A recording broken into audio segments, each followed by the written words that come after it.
Okay, hey guys, Cerebus555 here, coming to you guys with the Sylvan deck profile. This is the fourth time I've had to film this, so you guys better freaking love me, because I had like stupid glare problems and just, you don't even want to know. Okay, anyways, thanks for getting the Boojin deck profile with 30 likes. That was really quick, really impressed with you guys. It's nice to know I still have a subscriber base, so if that's the case, hopefully I can keep making profiles for you guys. Anyways, without further ado here, let's get on with the deck profile. I'll quickly explain things as I go. I want to try and keep this under 12 minutes. So, 1, 2, 3, Sylvan Hermitree. I've seen some builds playing just 2 of this. You're doing it wrong. You need to play 3 of this card.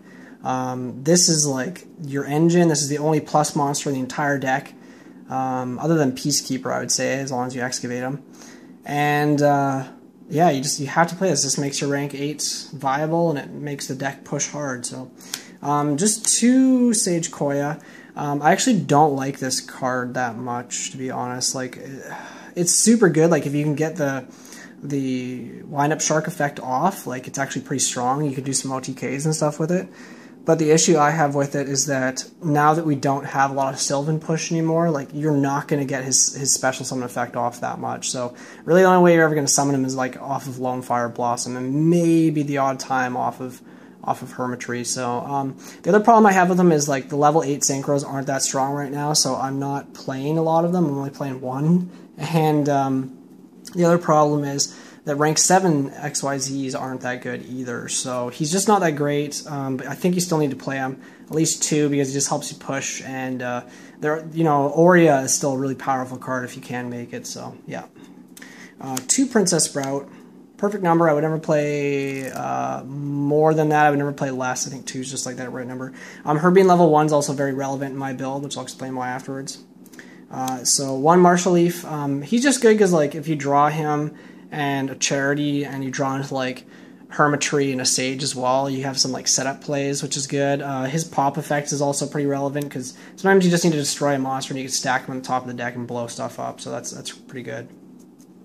1 Peaskeeper, he's just super sacky. I actually put him to the top of the deck usually more than I do Princessprout, but only if I have Lonefire Blossom in the grave, just because if you can get 2 Hermitrees out of the deck and onto the field, and then you can get both their effects off, you pretty much are in a winning position at that point. And my last Sylvan I'm playing is Cherubsprout. I'm not really sure about this card yet. I'm just going to keep testing it, but I keep taking it out and putting it back in. Anything that ever special summons from the deck is really strong, and I don't want to draw too many Sylvans. In this build as well, if I can like special level 1 from the deck, in my build it's actually pretty relevant, and even if you special summon this guy himself, he does excavate 2, which is actually pretty good. So him being a level 1 is actually important as well. 1, 2, 3 Lonefire Blossom. It's at 3. That's all I'm going to say. That's awesome. A lot of the big mistake a lot of people do is they'll go Lonefire, Lonefire, Lonefire into something. But in my build, and I honestly think in any build, you should just go 2 Lonefires and save 1 in the deck. It's just because it's a really good top deck, and it just helps you make more plays. You really only need 2 in the graveyard for the soul charge plays, unless you're doing like a big XYZ play. So, and 1 Dandylion. So many Sylvan players don't play this. This card is awesome. You can Foolish Burial it, and it makes your Super Solar Nutrients live. You can do Lonefire Blossom Foolish to make Trish. You need this card to make Quasar. Like, it's just, Dandelions are so good. It's just such a great card, and I don't know why you would not play it in plants. Like, it's just so awesome. 1 Spore, 1 Glow Up Bulb, you need to play those.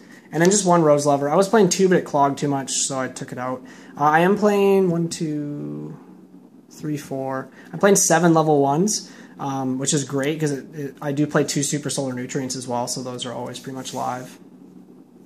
So that's 17 monsters, I believe, under the spells. We have 1, 2, 3 Sylvan Charity.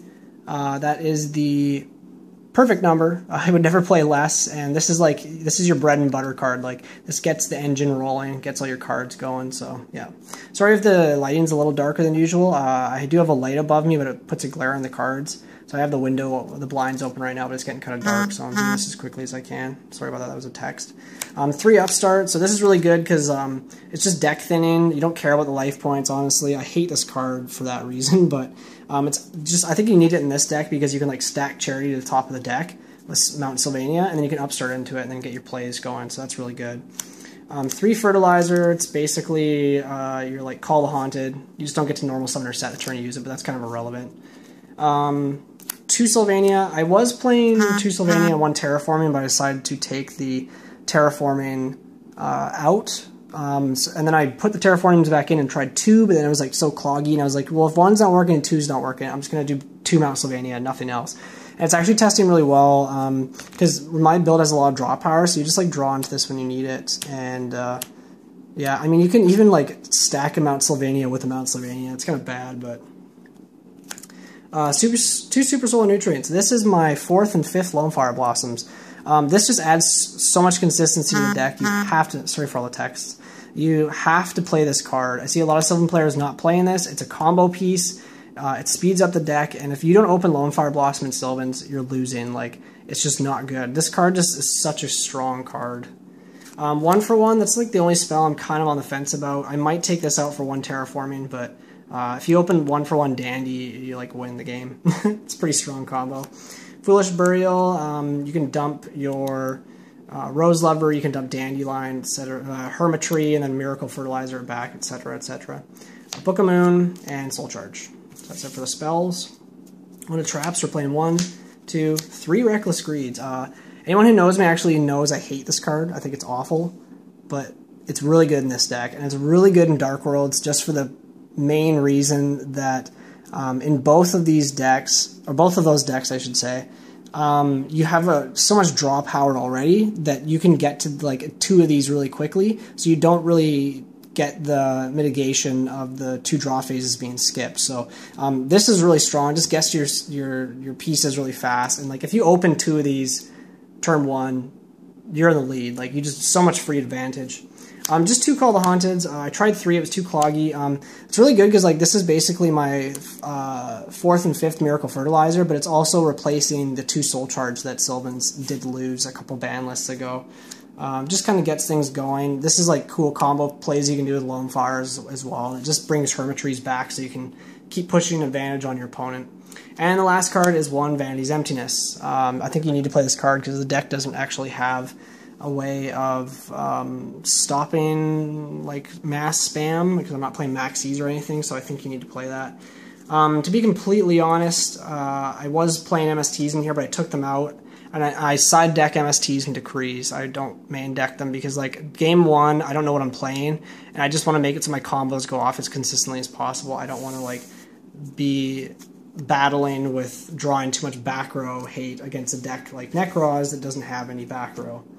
Or going against a deck like Klee and not having back row destruction at all, which, unfortunately, my build has, but Klee sucks anyways, so that deck can eat a big D. 1 Quasar for the extra deck. Shooting Star. Leo. Trishula's back, and you can make him really easy in this build because I'm smart and I play Dandylion. You should all play Dandylion. Stardust Dragon is my only level 8 synchro. This is basically just like, I don't play Stardust Spark. I play him because obviously I have the Quasar and the Shooting Star, but he's basically just there because, like, out of all the level 8 synchros, he's still the best one. After all these years, I think, like, he's the strongest one. So, and Destruction is still relevant in this game. He also gets around Construct as well. You can, like, get a Construct off the board so you can start poking with your other stuff, which is good.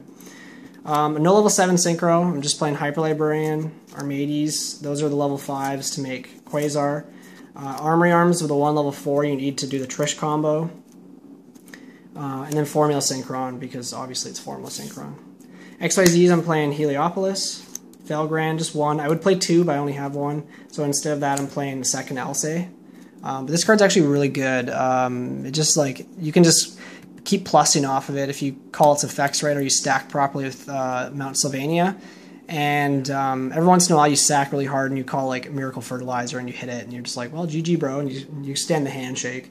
1 Aurea, this is really the only good rank 7 now, but she's still really strong because you can bounce your Miracle Fertilizers and stuff back to your hand, your Call the Haunteds. Draco Sack's the weakest card in the extra deck, honestly, and then Big Eye's probably the second weakest, but I think you still gotta play him. So that's the deck, guys. Thanks for watching. Make sure to like, comment, and subscribe.